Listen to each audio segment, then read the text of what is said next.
Good morning students. Okay, आज हम जो हमारा नेक्स्ट कंटेन है या फिर जो अगला एलिमेंट्स है उसके बारे में डिस्कस करेंगे। जैसे मैंने आपको इसके आगे वाले वीडियो में क्या बताया था, प्राथमिक पोषक तत्व है ना, कौन कौन से हैं आपको पता चल गया होगा कि प्राथमिक पोषक तत्व कौन से हैं, जिनको हम क्या बोलते हैं, NPK है ना, नाइट्रोजन, पोटेशियम एंड फास्फोरस। ठीक है, अब उसकी कमी के क्या लक्षण होते हैं, उसकी अधिकता के क्या लक्षण होते हैं, क्या लाभ होते हैं या क्या प्रभाव होते हैं, हमने देखा था। इस वीडियो में मैं आपको बताऊंगा द्वितीय पोषक तत्व। ठीक है, कौन से तत्व, द्वितीय पोषक तत्व। ठीक है, प्राथमिक पोषक तत्व देखिए आपने, अब क्या करना है, द्वितीय पोषक तत्व। तो द्वितीय पोषक तत्व में इनका भी डिवाइडेशन हुआ है, मतलब इनको भी आपको क्या करना है, डिवाइड करना है। कौन कौन से होते हैं, कैल्शियम, मैग्नीशियम एंड सल्फर या गंधक। ठीक है, जो इनके नाम लिखते हैं,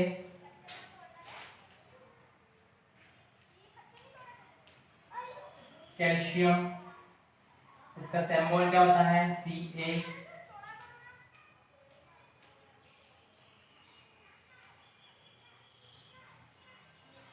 मैग्नीशियम, इसका सिंबल क्या होता है, Mg। और थर्ड जो है आपका गंधक। ठीक है, या सल्फर जिसको हम बोलते हैं S।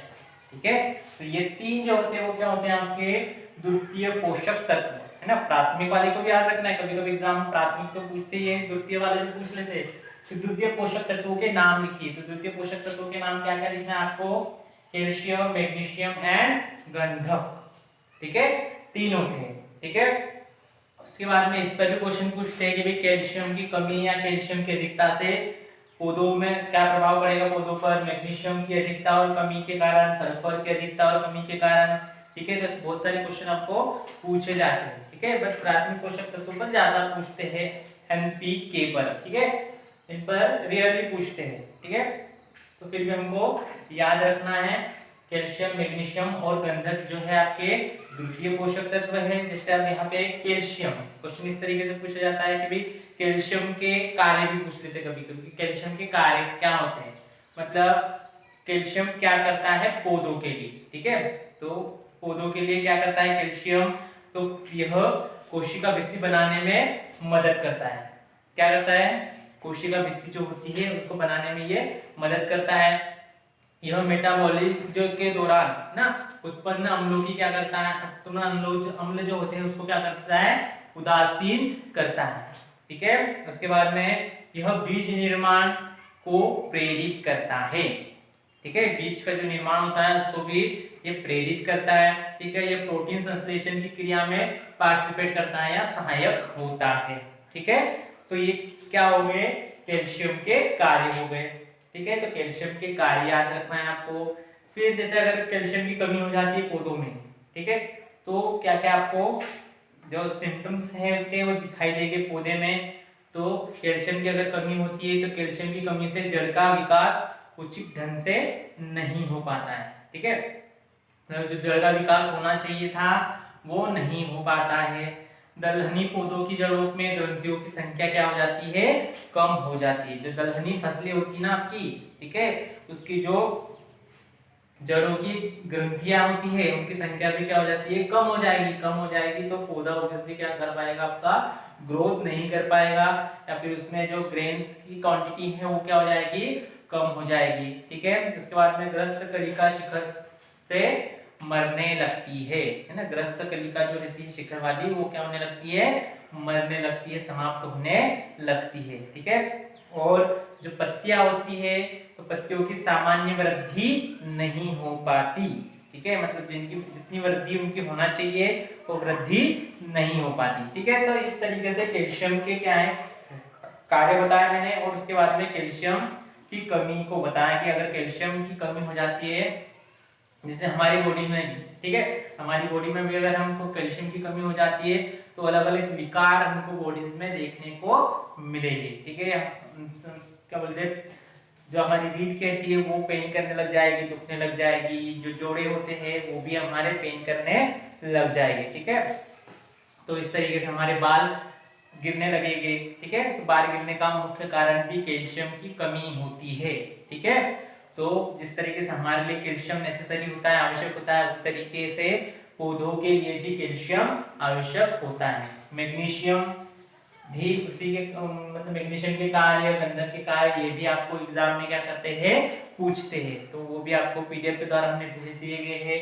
तो आई होप आपको वहां से इसको पढ़ने में आसानी होगी कि कौन से तत्व के क्या कार्य है, ठीक है, और उसकी कमी से पौधों में क्या होता है। एक जनरली क्वेश्चन पूछा जाता है, बहुत अच्छा क्वेश्चन होता है एग्जाम में पूछने के लिए, एग्जाम के दृष्टिकोण से, ठीक है, कि पौधों में आवश्यक प्राथमिक, द्वितीय, ठीक है, सूक्ष्म पोषक तत्व और संरचनात्मक तत्व, है ना, संरचनात्मक तत्व के नाम लिखिए। अब मैंने जो सेकेंड क्वेश्चन था उसमें आपको जो चार्ट के वाइज समझाया था, ठीक है, चार्ट बनाकर हमने डिस्ट्रीब्यूशन किया था, वर्गीकरण किया था अलग अलग पोषक तत्वों का, उसी को हम 1 बाय 1 कर रहे हैं। बट एक क्वेश्चन इस तरीके से आता है कि उनको क्या रहते हैं, आपको डिवाइड करके उनके नाम लिखना रहता है, ठीक है।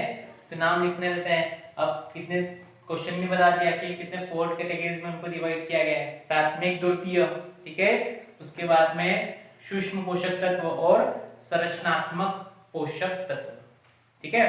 तो देखो प्राथमिक में मैंने कल ही बताया आपको कि प्राथमिक के कौन कौन से होते हैं, जो प्राइमरी है वो कौन से होते हैं, एनपीके ना, नाइट्रोजन, फास्फोरस और पोटेशियम या पोटास, ठीक है।